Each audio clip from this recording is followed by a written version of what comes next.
প্রত্যেকটা মেয়েকে তার জীবনে আসলে যত্নশীল হওয়া দরকার আমি মনে করি। কারণ মেয়েরা আসলে অনেকে গৃহিণী, নিজেদেরকে একদম গৃহিণী হিসাবে একদম যত্ন করে না, নিজেদেরকে ফেলে রাখে। এটা কিন্তু মোটেও উচিত না। অনেকে বলে ছেলে মেয়ে বড় হয়ে গেছে কী করব, অনেকে অনেক ধরনের সমালোচনা করে, তবে এটা ঠিক না।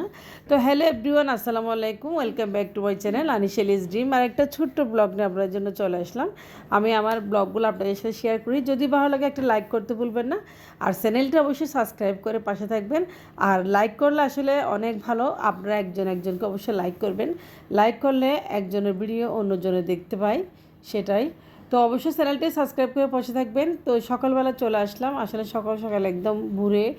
আমি গতকাল রাতে ঘুম গিয়েছি, একদম 10টার দিকে শুয়েছি। আমার ঘুমটা আসলে সকাল 5টায় ভেঙেছে। আলহামদুলিল্লাহ, একটু তাড়াতাড়ি ঘুমালে তাড়াতাড়ি ওঠা যায়। তো এখন ভোর 5:30, আমার ছোটো মেয়েটা আসলে রাত্রে খাওয়া দাওয়া করে নেই, সেই জন্য আমার মেয়ে আমাকে খুব বিরক্ত করে উঠাই ফেলছে। তো সেই সুযোগে যেহেতু হাজব্যান্ড অফিসে লাঞ্চটা নিয়ে যায়, তার জন্য রান্না করে ফেলতেছি। রাত্রে আপনাদের ভাই বলছিল সে নাকি শুটকি মাছ দিয়ে ভাত খাবে দুপুরে। তো যা হোক, আমি অল্প শুটকি কেটে নিয়েছি। আর শুটকিগুলো দেখতে পাচ্ছেন গরম পানিতে একটু ওয়াশ করে নিচ্ছি, কারণ শুটকিগুলো আসলে গরম পানিতে ওয়াশ না করলে আমি কখনো রান্না করি না। শুটকিতে অনেক ধরনের অনেক জীবাণু থাকে আর ধুলো ময়লা থাকে, আর আজকাল শুটকিতে প্রয়োজনও ব্যবহার করে, অনেক ভয় লাগে। শুটকি কমে আমরা এখন খাচ্ছি। তো যা হোক, শুটকি না খেয়েও থাকতে পারতেছে না, আসলে এটা হচ্ছে লট্টি শুটকি। তো আমি একটু গরম পানিতে ধুয়ে নিচ্ছি। ময়লাগুলো দেখেন কতটুকু বের হচ্ছে গরম পানিতে ধোয়ার কারণে।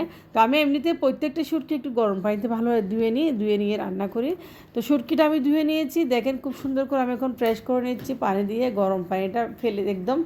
তো দেখেন কতটুকু ময়লা বের হচ্ছে শুটকি থেকে।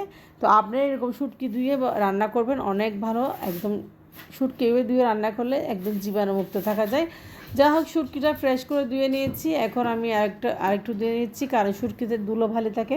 তো ভালো থাকে অনেক সময়, আমি অনেকবার এরকম আসলে ভুল করেছি। তো শুটকিটা আমি বারবার এবার ধুয়ে দেখেন ফ্রেশ করে নিয়েছি। এগুলো দেখেন আমি এখন রান্না করার জন্য চলে যাচ্ছি। এই শুটকিগুলো আমি ভালোভাবে ধুয়ে নিয়েছি, আর এখন রান্না করে নেবো এই পাতিলে করে, যেটা কালো করে দেখছি, এই করে আমি রান্না করে নেবো। তার একটু পানি দিচ্ছি। শুটকিগুলো দেখেন একদম ফ্রেশ হয়ে গেছে। তো আমার হাজব্যান্ড আসলে খুব বেশি পছন্দ করে লইটে শুটকি। তো আজকে শুটকিটার আমি ঝোল করবো একটু, যেহেতু ওকে এমনিতেই রান্না করা আছে, গতকাল কাঁঠাল বিচি দিয়ে মাংস রান্না করছে, ওখানে আছে।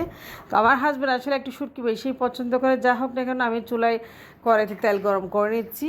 আর আমি 2টা পেঁয়াজ কেটে রেখেছিলাম আগে থেকে, খুব কুচি কুচি করে। তো ঘুম থেকে ওটা আসলে ঘুমিয়ে ঘুরে খুব ফ্রেশ ঘুম হয়েছে রাত্রেবেলা। আমি আসলে রাতে একদম মোবাইলটাও হাতে নিয়ে নাই। আলহামদুলিল্লাহ, আমি আজ থেকে মানে এটাই চিন্তা করব, মানে 10টার পরে একদম মোবাইলটা হাতে নেব না, ঘুমাই যাব। দিনের বেলায় মোবাইল নিয়ে যতটুকু কাজ করার করবো, আসলে একটুও সময় পাই না। এই যে সকালটা আমার চলে যায় রান্না বান্নাতে, আর আমার কয়েকটা ইউটিউব চ্যানেল আছে, এগুলো ভিডিওগুলো রেসিপি দেখাতে হয়, আমি একদম টাইম পাই না। আমার একটা পেজ আছে, আলহামদুলিল্লাহ পেজও আমি কাজ করতেছি, এবং পেজে মনিটাইজেশন অলরেডি পেয়ে গেছি। সবাই দোয়া করবেন। তো যা হোক না কেন, এদিকে আমি পেঁয়াজটা একটু কষিয়ে নিয়েছি। দেখেন পেঁয়াজটা তেলের সাথে একটু ভাজা ভাজা করে নিয়েছি। তো দেখেন পেঁয়াজ ভাজা হয়ে গেছে। এখন আমি দিয়েছি এখানে হলদের গুঁড়া, আর দিয়েছি মরিচের গুঁড়া। দেখেন এখানে দিয়েছি মরিচের গুঁড়া, হলুদের গুঁড়া, একদম লবণ, আর একটু হালকা মশলা দিয়েছি। সব কিছু দিয়ে আমি কষিয়ে শুটকি রান্না করে নেবো। আর আজকে শুটকি রান্না করবো আমি একটু ঝোল ঝোল করে। দেখেন কয়েকটা কাঁচা মরিচ দিয়ে দিচ্ছি একদম। তো এই শুটকি দিয়ে আসলে আমি আমার হাজব্যান্ড ভাত খাবো। আমার বাচ্চা দুটোটা শুটকি পছন্দ করে না, ওরা খাবেও না। তো যা হোক, ওরা আসলে একটু সবজিটা বেশি পছন্দ করে। লবণ দিয়ে ভালো কষিয়ে নিচ্ছি। তো ভালোভাবে কষানো হয়ে গেছে, আর একটু পানি দিয়েছি। ঝুল আসলে আমি আর ঝুল ব্যবহার করবো না, সেই জন্য একেবারে দিয়েছি। যা হোক, এটা কষানো হয়ে গেলে আমি শুটকিটা বসিয়ে দিব। আসলে আমার সকালবেলা রান্নাটা খুব বেশি ভালো লাগে, কারণ সকালবেলা রান্না করে ফেলে সারাদিন আর কোনো কাজ থাকে না, আমি অন্য অন্য কাজগুলো সকালে করতে পারি। তো রান্নাটা অনেক কঠিন কাজ, রান্না হচ্ছে একটি শিল্পের মতো। অনেকে মনে করে রান্না এমনি হয়ে যায়, আসলে এমনি হয় না, মনের মতো করে রান্না করতে গেলে অনেক টাইম লাগে। তো যা হোক না কেন, আপনারা সবাই দোয়া করবেন আমার আমার জন্য, আমি যেন সুস্থ থাকি। তো দেখেন একদম কাঁচামরিচও দিয়ে দিয়েছি 4টা, একটু ঝাল না হওয়ার জন্য মরিচটা একটু কমে দিয়েছি। আমার বাসা, আমার ছেলে মেয়ে হাজব্যান্ড মোটেই ঝাল খায় না। তো যা খায় আমি খাই ঝাল আসলে। তো মরিচ মশলা কষিয়ে নিয়েছি একদম খুব সুন্দর করে। এখন শুটকিটা দিয়ে দিব। ভালোভাবে মশলা কষানো হলে তরকারিটা মজা হয়, এটা মনে রাখবেন। যতক্ষণ পর্যন্ত মরিচ মশলা থেকে তেল বেশি ওঠে না ততক্ষণ পর্যন্ত কষাবেন। দেখেন আমি শুটকিটা দিয়ে দিয়েছি। তো এই শুটকিটা ঝুলঝুল করে রান্না করব। এটা হচ্ছে লইট্টি শুটকি, সবাই চিনেন আসলে। তো এই শুটকিটা আমার কাছে খুব বেশি প্রিয় লাগে। আমার হাজব্যান্ডও, আমরা মাঝে মাঝে ভুনা ভুনা করে খাই। যেহেতু আজকে বাসায় তেমন কোনো তরকারি নেই, সেহেতু আমরা একটু ঝুল করে রান্না করব।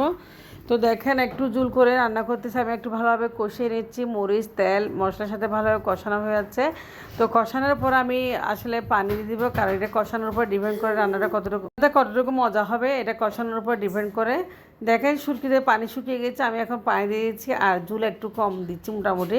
আর এখানে মরিচটা খুবই কম দিয়েছি, যেহেতু আমার ছেলে মেয়ে, আমার হাজব্যান্ড মরিচ খায় না। এগুলো হচ্ছে ধনিয়া পাতা, আমি ফ্রিজে রাখছিলাম ফ্রোজেন করে। ধনিয়া পাতাগুলো দেওয়ার কারণে মানে শুটকিটা শীতকালে রান্নার মতো হয়ে যাবে। দেখেন ধনিয়া পাতা একদম গলে একাকার হয়ে গেছে।